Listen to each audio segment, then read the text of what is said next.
BRS పార్టీకి తెలంగాణ మాజీ speaker Banswada MLA Pocharam Srinivas Reddy షాకిచ్చారు. ముఖ్యమంత్రి రేవంత్ రెడ్డి సమక్షంలో ఆయన కాంగ్రెస్ కండువా కప్పుకున్నారు. శుక్రవారం పోచారం శ్రీనివాస్ రెడ్డి నివాసానికి వచ్చిన రేవంత్ రెడ్డి పోచారంను పార్టీలోకి ఆహ్వానించారు. ఈ ఆహ్వానాన్ని మన్నించి కాంగ్రెస్లో చేరుతున్నట్లు పోచారం ప్రకటించారు. అనంతరం రేవంత్ రెడ్డి ఆయనకు కాంగ్రెస్ కండువా కప్పి పార్టీలోకి ఆహ్వానించారు. పార్టీలో సముచిత స్థానం కల్పిస్తామని సీఎం చెప్పారు. రైతుల సంక్షేమానికి పోచారం ఎంతగానో పాటుపడ్డారని కొనియాడారు. పోచారం శ్రీనివాసరెడ్డితో పాటు ఆయన కుమారుడు కూడా పార్టీ మారారు. రైతుల సంక్షేమం కోసమే పార్టీ మారానని, రాజకీయంగా తానేమీ ఆశించట్లేదని పోచారం శ్రీనివాసరెడ్డి చెప్పారు.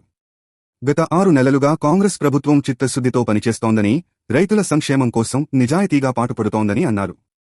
ఎన్ని ఇబ్బందులు ఎదురవుతున్నా అన్నదాతను ఆదుకునే విషయంలో వెనుకడుగు వేయలేదని ప్రభుత్వాన్ని ప్రశంసించారు. ఈ నేపథ్యంలో తన రాజకీయ ప్రస్థానం కాంగ్రెస్ నుంచే మొదలైందని ఆయన గుర్తు చేసుకున్నారు. రాష్ట్ర ప్రగతి, రైతుల ప్రగతి కోసం పనిచేస్తానని వివరించారు.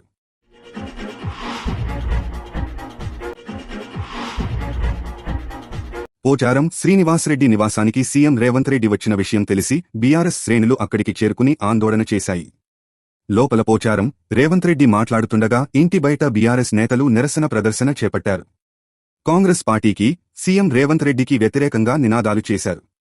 పోలీసులు కల్పించుకుని వారిని అక్కడి నుంచి తరలించారు.